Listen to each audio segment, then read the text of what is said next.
అదే RTV app వార్తల్ని క్షణాల్లో చదివే అవకాశం ఉంటుంది. ఒక న్యూస్ పేపర్, ఒక టెలివిజన్ ఛానల్ మీ చేతుల్లో ఎప్పుడూ ఉంటాయి.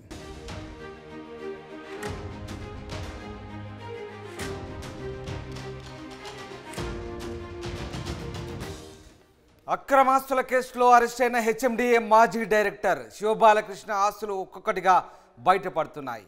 8 రోజుల పోలీస్ కస్టడీలో అనేక కోట్ల రూపాయల ఆస్తులు బయటపడ్డాయి. దానికి సంబంధించిన వివరాలు ఏసీబీ అధికారులు బయటకు తీశారు. 2 తెలుగు రాష్ట్రాల్లో వందల కోట్ల ఆస్తులు అక్రమంగా కూడబెట్టినట్లు ఏసీబీ అధికారులు గుర్తించారు. ఖరీదైన ప్లాట్లు, వ్యవసాయ భూములు 100 ఎకరాలు, అలాగే భారీగా నగదు, అలాగే ఓ విల్లా కూడా ఏసీబీ అధికారుల విచారణలో వెల్లడైంది. దాదాపు బహిరంగ మార్కెట్లో 2 తెలుగు రాష్ట్రాల్లో కలిపి బహిరంగ మార్కెట్లో వీటి విలువ 500 కోట్ల పైచిలకు ఉంటుందని అధికారులు అంచనా వేస్తున్నారు. మొత్తం మీద రెరా కార్యదర్శిగా కూడా పనిచేస్తున్నారు హెచ్ఎండిఏ మాజీ డైరెక్టర్ శివబాలకృష్ణ. ఆస్తులు విస్తుగొల్పేలా ఉన్నాయి. ఒక్కసారిగా 8 రోజుల పోలీస్ కస్టడీలో వెల్లడైన విషయాలన్నీ కూడా చూసి అధికారులే విస్తుపోయిన పరిస్థితి. భారీగా 100 కోట్లలో పెద్ద మొత్తంలో బినామీల పేరు మీద శివబాలకృష్ణ ఆస్తులు కూడా పెట్టినట్లు అధికారులు గుర్తించారు. ఓవరాల్గా శివబాలకృష్ణ 2 తెలుగు రాష్ట్రాలకు సంబంధించి ఎక్కడెక్కడ ఆస్తులు కూడా పెట్టాడు, ఎక్కడెక్కడ ఎవరి పేరు మీద బినామీలుగా ఆస్తులు జమ చేశాడనే అంశాలకు సంబంధించి ఏసీబీ అధికారులు పూర్తి స్థాయిలో వివరాలు సేకరించిన పరిస్థితి. ఒక్కసారి శివబాలకృష్ణ కూడబెట్టినటువంటి అక్రమ ఆస్తుల చిట్టాను ఒక్కసారి మనం కూడా తెలుసుకునే ప్రయత్నం చేద్దాం. మొదటగా శివబాలకృష్ణ హెచ్ఎండిఏ మాజీ డైరెక్టర్గా పనిచేసినప్పుడు దాదాపు 250 కోట్ల పైచిలకు ఆస్తులు కూడా పెట్టినట్టుగా అధికారులు గుర్తించారు. దాదాపుగా 214 ఎకరాల వ్యవసాయ భూమిని కొనుగోలు చేసినట్లుగా అధికారులు గుర్తించారు. 214 ఎకరాల వ్యవసాయ భూమి అంటే దాదాపుగా కోట్లలో ఉండే పరిస్థితి. ఇక 29 ఓపెన్ ప్లాట్లు, అలాగే 7 ఫ్లాట్లు, ఒక విల్లా. 29 ఓపెన్ ప్లాట్లు, 7 ఫ్లాట్లు, ఒక విల్లా కూడా ఏసీబీ అధికారులు తమ విచారణలో గుర్తించినట్టు తెలుస్తుంది. దాదాపుగా 100 ఎకరాలు, 214 ఎకరాలు అంటే వీటి విలువే బహిరంగ మార్కెట్లో కొన్ని 100 కోట్లు ఉంటుంది. అలాగే 29 ఓపెన్ ప్లాట్లు, 7 ఫ్లాట్లు, ఒక విల్లా, ఇవన్నీ కూడా ముఖ్యమైనటువంటి ప్రదేశాల్లో, రాజధాని నగరంతో పాటు చుట్టుపక్కల ప్రాంతాల్లో, అన్ని ప్రధాన నగరాల్లో ఈ ప్లాట్లను కూడా కొనుగోలు చేసినట్టు తెలుస్తుంది. దాదాపు వీటి విలువే దాదాపు 100 కోట్లకు పైగా ఉంటున్నట్లుగా అధికారులు గుర్తించారు. రైట్, ఇక నెక్స్ట్ ఈ 250 కోట్ల ఆస్తులు కూడబెట్టినట్టుగా ప్రాథమికంగా అయితే అధికారులు అంచనాకు వచ్చారు. దాని తర్వాత నవీన్ ఎవరైతే ఉన్నారో ఆయన సోదరుడు నవీన్ పేరు మీద భారీగా బినామీ ఆస్తులు కూడబెట్టినట్టుగా తెలుస్తుంది.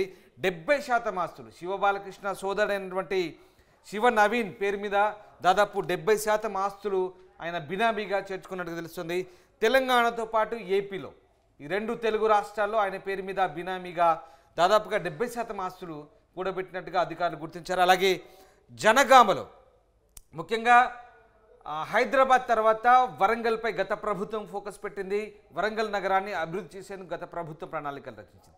ఇది దృష్టిలో పెట్టుకున్న శివబాలకృష్ణ వరంగల్ హైవేకి సంబంధించి ఉన్నటువంటి ఏదైతే టౌన్స్ ఉన్నాయో ఆ వరంగల్ హైవే వెంబడి ఉన్నటువంటి పట్టణ ప్రాంతాల్లో భారీగా భూములు కొనుగోలు చేశారు. అక్కడైతే భవిష్యత్తులో భారీగా భూముల అంచనాలు పెరుగుతాయి, విలువలు పెరుగుతాయని ఆలోచించినటువంటి శివబాలకృష్ణ యాదాద్రి అలాగే జనగామలో భారీగా ఆస్తులు కొనుగోలు చేసినట్టు తెలుస్తుంది. ముఖ్యంగా జనగామలో 102 ఎకరాల భూమి కొనుగోలు చేశారు. ఒక్కసారి ఆలోచించండి, 102 ఎకరాల భూమి అంటే మామూలు విషయం కాదు. వరంగల్ హైవే పైన 102 ఎకరాల భూమి అంటే దాదాపుగా 1 ఎకరం దాదాపుగా 1 కోటి నుంచి 5 కోట్ల మధ్యలో పలుకుతున్న పరిస్థితి. అలాంటిది 100 ఎకరాల పైగానే కేవలం ఒక జనగామలోనే ఆయన కొనుగోలు చేశారంటే ఎంత భారీ స్థాయిలో ఆస్తులు కూడబెట్టాడో, ముందస్తు ప్రణాళికలు ఎలా వేసుకున్నాడో, ముందు చూపుతో ఎంత భారీగా అక్రమంగా ఆస్తులు కూడబెట్టాడో మనకు అర్థమవుతున్న పరిస్థితి. రైట్, నెక్స్ట్ ఇక యాదాద్రి భువనగిరి జిల్లాలో 66 ఎకరాలు.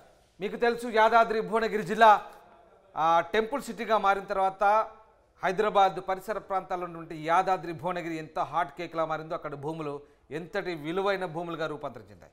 అలాంటి యాదాద్రి భువనగిరి జిల్లాలో యాదాద్రి దగ్గర 66 ఎకరాలు కొనుగోలు చేశారు. యాదాద్రి దగ్గర 66 ఎకరాలు అంటే దాదాపు 100 కోట్ల పైచిలకు మాటే.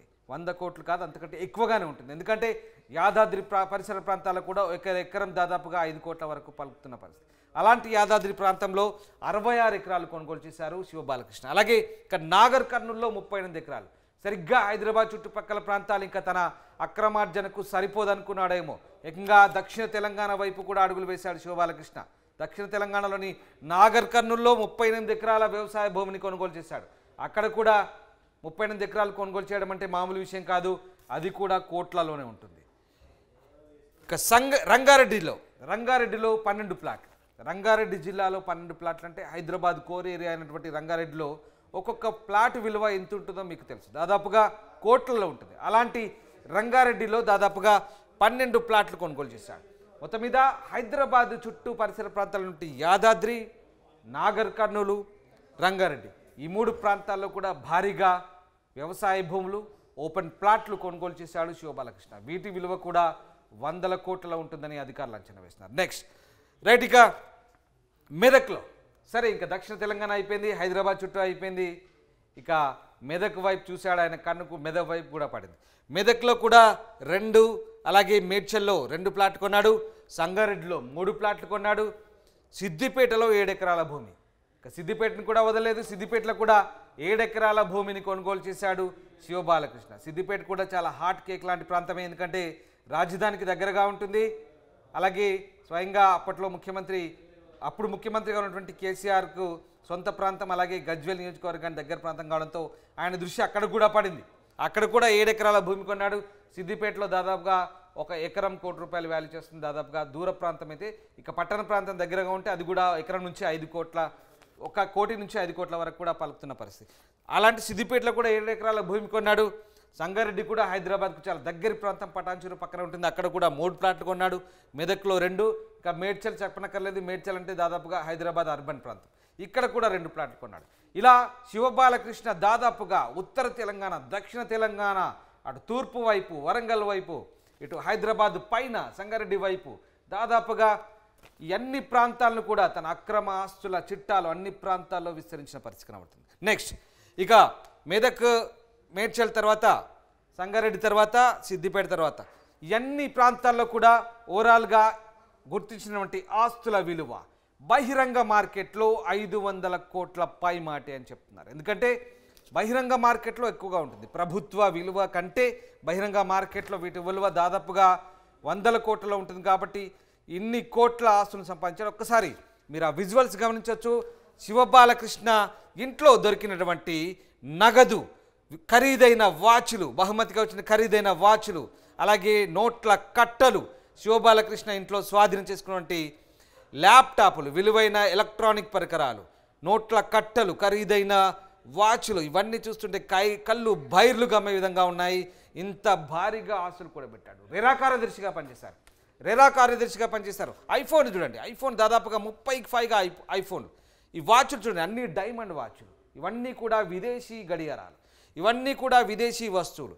ఇన్ని వస్తువులు, ఇన్ని అక్రమ ఆస్తులు కూడా పెట్టారంటే ఆస్తుల పైన ఎంత మోజు పెంచుకున్నారో అర్థమవుతుంది. ఎందుకంటే ఆయన పనిచేసిన బాధ్యత, పదవి అలాంటిది. రెరా కార్యదర్శి అంటే దాదాపు రియల్ ఎస్టేట్ రంగానికి సంబంధించినటువంటి కీలకమైన విభాగంలో ఆయన పనిచేశారు.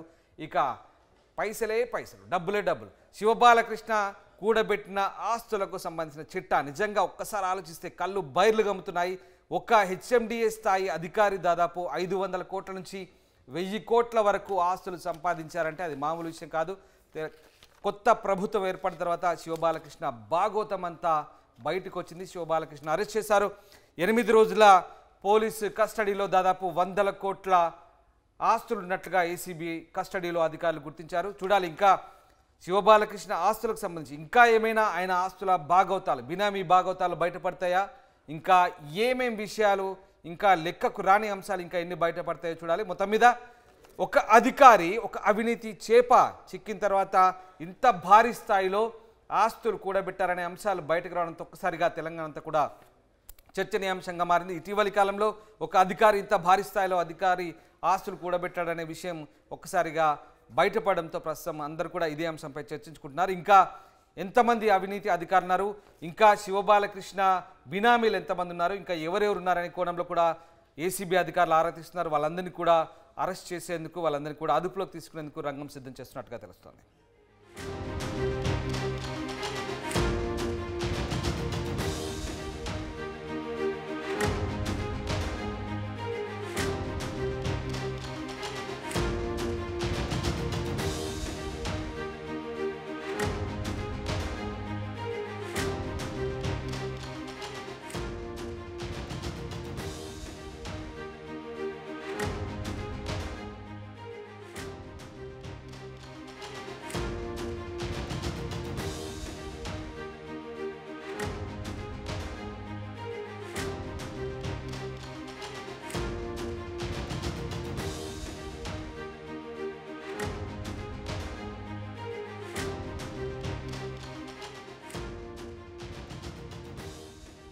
మరిన్ని వీడియోస్ కోసం ఛానల్ ని సబ్స్క్రైబ్ చేయండి, లేటెస్ట్ అప్డేట్స్ కోసం వాట్సాప్ ఛానల్ ని ఫాలో చేయండి అండ్ లింక్ డిస్క్రిప్షన్ లో ఉంది.